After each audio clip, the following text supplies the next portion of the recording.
Hi amor, welcome to my channel. So today's gonna be a little interesting. I have already finished filming, as you guys can probably tell by the title and by the fact that my face is already beat up. But so today I'm going to be doing a little get ready with me Thanksgiving edition. I'm gonna be reading some creepy true crime stories that I found on Reddit as I do my makeup. It's definitely harder than I thought. So there's a lot of times where I take pause and I just do my makeup. So please don't come for me. But I tried my best. I tried my super hard best. And I am listing everything down in the description box. Everything that I will be using today. And I hope you guys enjoy the video. Please make sure to subscribe and give it a thumbs up. And just make sure to always come back and let me know anything else that you guys might want to watch. Without further ado,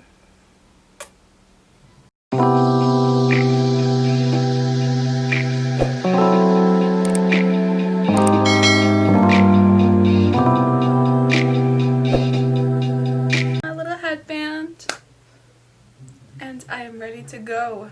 I already washed my face, toned it, so all good, all set. So now I'm just gonna start priming, and I'll list all the items that I'm using down below.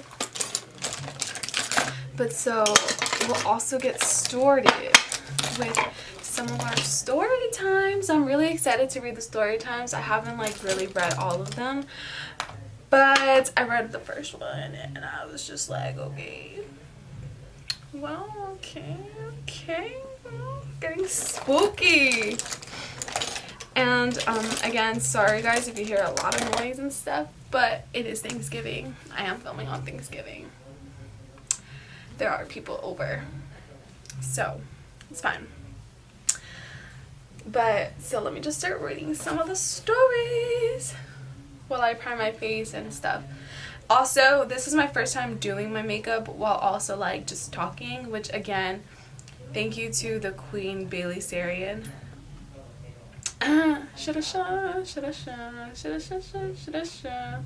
Obviously, if you know that, then you are definitely a true fan of her. She's one of my favorite YouTubers and obsessed with how she does things, but she makes it look so flawless and so easy. But I don't know, we'll see how that goes for us today, because this feels a little hard, but it's okay, we're gonna go through it. So I'm priming my face, and we're gonna start with the first story. Look down. I am reading these stories, so sorry.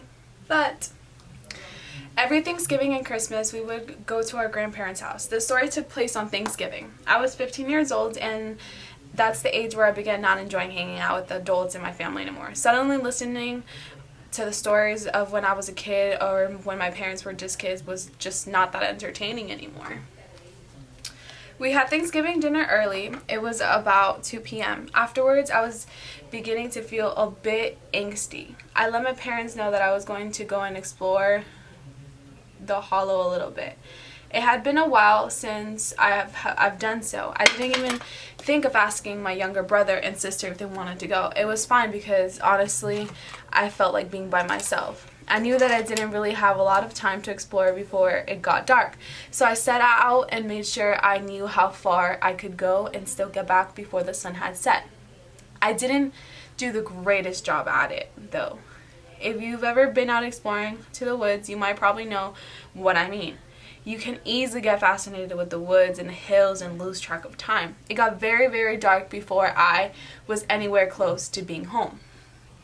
Also, I tend to do my foundation before I do my eyes, and I know that this is wrong for some people. I get it. I understand. But we're just not going to talk about it, okay? Okay, cool. By the time I got back to the farm, it had been dark for at least an hour. I had never been out by the barn when it was dark outside. It looked incredibly creepy. Being a teenage boy, I of course like scary things. The thought then occurred to me that if this barn was creepy looking on the outside, it must be really creepy on the inside. So I decided to check it out.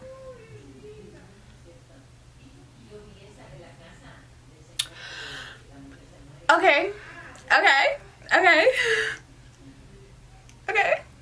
Getting into the barn was simple. My grandparents rarely locked the door of the house, much less thought about locking the barn.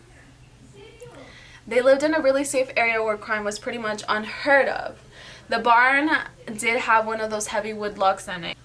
I honestly have no idea what they are called, but I was able to pull the wooden beam up. When I opened the barn door, it made a horribly loud creaking noise. I knew my grandparents had not likely been in the barn for years, so I was surprised I was able to get the door open at all. I figured the things had to nearly be rusted shut. I'm sorry if... I'm also, the reading, I'm sorry. Just ignore it, okay? Had to be nearly rusted shut. As I mentioned, the barn was old, and even when it was in use, my grandparents would only have been in it during the day, so there was no light. Thank God that I live in the area of smartphones, though, because I of course had the flashlight on my smartphone. I turned on the flashlight and just marveled at the creepiness. If dark is creepy, then just a minor amount of light is much creepier. I was fascinated by all the tools, so many sharp implements. Most of them were hanging up, however there was a small hatchet lying on a workbench. It was discolored, and on closer inspection I realized that it was coated in dry blood. I didn't know much about slaughtering animals, but I knew that my grandparents used to do it often, chickens and pigs and stuff, so I figured that the hatchet was used for that purpose and they never cleaned it. The barn had a loft that was filled with hay. I decided to climb the ladder and check it out. When I was shining the light around, it reflected off something buried in the hay. I was wondering if it was another tool or something, and decided to check it out. Going over to it, I began moving the hay. I screamed when the empty eye socket of a long dead corpse was staring directly at me. I fell backwards and nearly fell off the loft. I quickly climbed down the ladder and ran out of the barn without closing the door. I rushed into the house and I told my parents and grandparents about what I had seen. My father, a huge man, like Hulk Hogan size, really went out to confirm what I told him. My grandparents phoned the sheriff's office. The body had been in the loft for about 3 years. It had several hatchet wounds on it that the police told us were caused by the hatchet I had seen on the bench. The hatchet I had picked up. So not only had I found a dead body, but I held an actual murder weapon in my hand. That was truly disturbing to me, but it wasn't nearly as disturbing as the realization my grandparents had that they had lived in the house for 3 years without knowing a dead body was in the barn. No one was ever caught, and to this day we have no idea who killed that man and why. That's crazy. Okay, so obviously reading and doing my makeup, it's a little harder than I thought. It's fine. It's fine. We're having a great time. Okay. So, also my makeup techniques, guys. I'm not a professional. I do what works for me. I continue to do what I like personally. So just like ease up on the judgment if you really need to. You know, like I'm not a professional. I'm trying my best. I'm just living my best life. So just thank you. Thank you.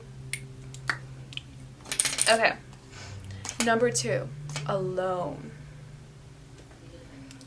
I'll also be writing down the link of this Reddit post because it's super interesting, and if you guys want to read more stories, I highly recommend it.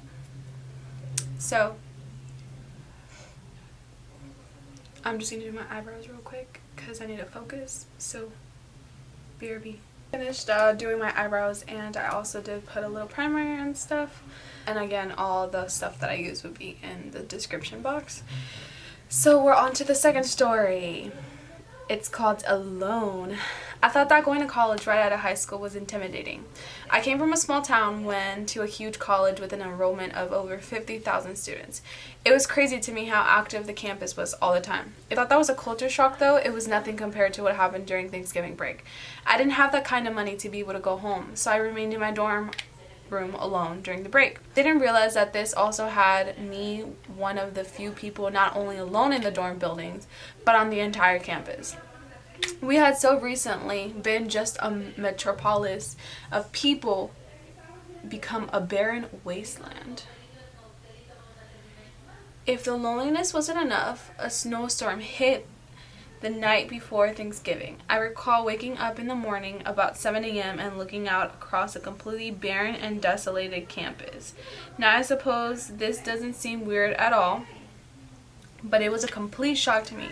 Honestly, I spent the entire day on Wednesday in my dorm room out over the campus. I didn't really even have the nerve to go out. However, I guess I began getting stir crazy on Thanksgiving. I had gotten myself a frozen turkey dinner meal that I was going to make in my microwave, but I really wanted to get out. There was a Denny's on campus, so I thought I would go and have some dinner. Dinner went fine, but I was uneasy because there was another guy in the restaurant who wouldn't stop staring at me.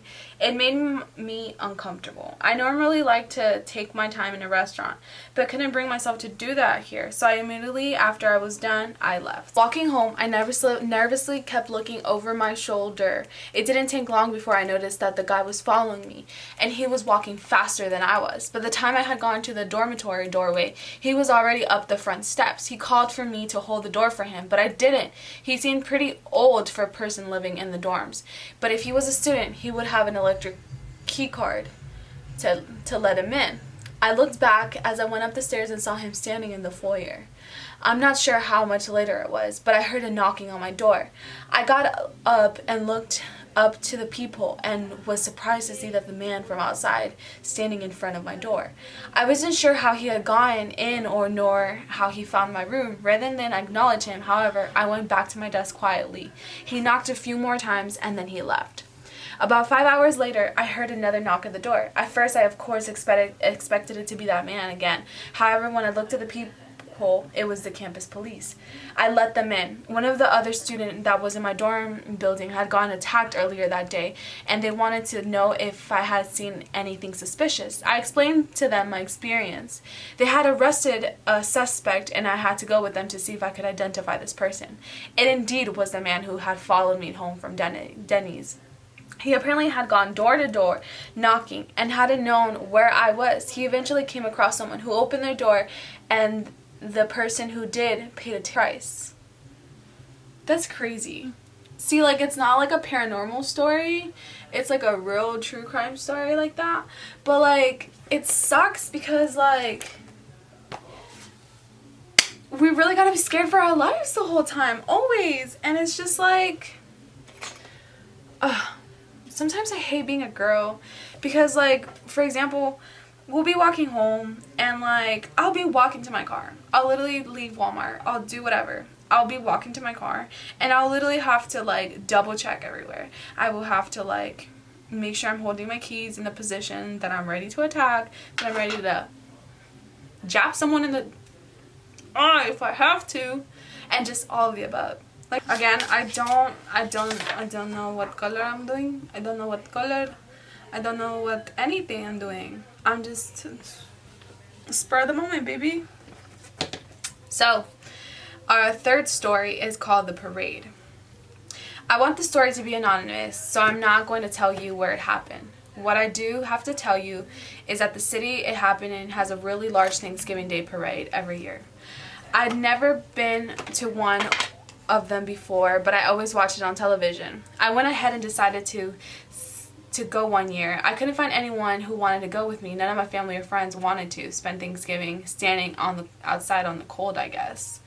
By the time I had gone to the parade route, it was already really packed. I was worried whether or not I would be able to see that well. I'm not particularly tall, but I was able to find a spot behind another group of people that gave me a pretty good view of the parade route. I hadn't been there very long when I noticed someone who, for some reason, caught my eye. I can't say there was anything unusual about him, really. He was rather a big and little unkempt, but there was just something about him. I, in fact, found myself continuously looking over at him. The times that I was looking at that man, he caught me looking. As most people do when they are caught looking at someone, I quickly looked away each time. But even so, my curiosity got me to eventually start looking in his direction again. After a while, I could tell that he was getting annoyed. I resolved to try harder not to look at him, but that just made it worse. After a while, I looked at the man again and noticed that he was closer to me than he had been before. I didn't think about it at first because we were in a big crowd watching a parade. People moving around in the crowd were in no way unusual. But the more I glanced over at him, the closer and closer that he kept moving. He was doing it casually though, making his way around other people. He was definitely coming in my direction. Well, girl, you were staring at him. He was probably like, damn, this girl wants to mac. Like, what's up? Like, what's up? To test and see what he would do, I made my own way through the crowd toward the back of the sidewalk. I glanced at him and he immediately switched course to be coming towards me. I was convinced he was coming at me and I was mildly alarmed. However, I kept telling myself that it wasn't anything to worry about. I was in a parade with thousands of people. The guy was going to try and hurt me. He would get caught pretty quickly. Oh no, girl. Oh no. Oh no. I guess that's a problem with that assumption though. They really don't take at all possible scenarios into account. That man did make his way over. There is only one other person separating us when he stopped and went back to looking at the parade. I relaxed a bit, but when the man separating us moved, the guy moved up against me. I was about to move before I felt something sharp against my back. He had a knife, and probably because we were in a big crowd, he was able to hide the fact that he was holding it up against my body. To any bystander, he looked like a guy in a crowd watching the parade. He asked me why I was staring at him over and over. I was so scared to speak at first, but when he asked again and moved the knife, I apologized, telling him that I didn't need to stare. I didn't know why I was looking at him. He told me that he didn't believe me, and he asked how much Mackin, I don't know, was paying me. I had no idea what he was talking about or who Mac Mahim was, but he didn't believe me. He kept pushing on the knife and told me I had better tell him the truth. I heard my voice crack and I pled to the guy to leave me alone and that I didn't know who he was talking about. I guess my words were somehow heard over the noise of the parade because two guys looked at us and then asked the guy what he was doing. I really thought he was going to just stab me then and there, but I guess he figured that he would never be able to do it and get away with it in this crowd. He slipped the knife away and didn't answer the two men and took off. They didn't go after him, they just made sure I was alright. To this day, I have no idea who Mac Mahin was, but it doesn't matter. I've been more careful not to stare at people. So we're gonna do the last quick little story. But so I'm gonna kind of just finish my eye look and I will be right back. Just finished my eyes. We're gonna read our last story and I'm just gonna finish up my makeup, just add a couple little touches, and we will be done for today. So number 4, shelter. I come from a very good upbringing. My family had it very good, and I never really had to be without anything. I try to give back as much as possible. I donate a lot of money to the poor and things like that. One of the things that I am the most proud of is that on Thanksgiving I have volunteered my entire day at a local homeless shelter. I try to make sure that these much less fortunate people have a good day as possible for them. I stay in the shelter overnight and leave the following morning. The saddest things about working in the shelter is seeing the same people 3 years after year. I mean, I guess seeing them makes me happy that they're not dead, but it would be nice if the majority of them were able to get themselves to a place to live and not have to live on the streets anymore. The Thanksgiving 10 years ago is the one I will never forget. There's a lot of build-up in this story, so I apologize for that. Day and evening went as well as it could be. There was this one guy that I had never seen before. I wouldn't have even thought much about that, but he was very annoying and very rude. At one point, he even tried to take food away from another man. The rules of the shelter were that I was supposed to remove the man from the shelter for such an act. However, I could not bring myself to do that, not on Thanksgiving. I instead separated the two men and let the guy know that any of the further aggressive behavior would result in him being removed. The rest of the day and night went fine. As far as I was aware, however, at about 3 in the morning, one of the homeless guys came from the office. He told me that one of the other sleepers had been stabbed. I ran out into the area, and sure enough, the man who nearly had his food stolen had been stabbed and he was dead. I turned on the lights and searched around for the guy from dinner, and he wasn't there. I checked the bathrooms and the window was open. He had killed the one man and then left as quickly as he could. The horrific part of this was a man losing his life over something as simple as dinner. Even worse for me was that the man would still likely be alive if I had followed the rules and removed the man during dinner instead of letting him remain because it was Thanksgiving. Wow. That's a kind of little sad place to leave off story time. And please comment down any crazy stories you guys may have, or any interesting stories you guys may have about your Thanksgiving experiences. I've honestly never had anything crazy like that happen to me. I definitely do have a bunch of other paranormal stories, or even like kind of creepy stories that have happened, but nothing in Thanksgiving. So if you definitely want to watch more of those, then just let me know. Let me just put on my highlighter. For sure, let me know what else you guys would like for me to film. I want to start doing a lot of more true crime stories, since I really do tend to love those. One of my cases that I've already been asked to film is the Zodiac Killer, and I can honestly say that I love that. I love true crime. I love everything about it. Sorry if I'm freaking weird because of it, but what can I say? I just love true crime. Interesting to me. So with that, I'm just gonna finish my lipstick and I will be done for today.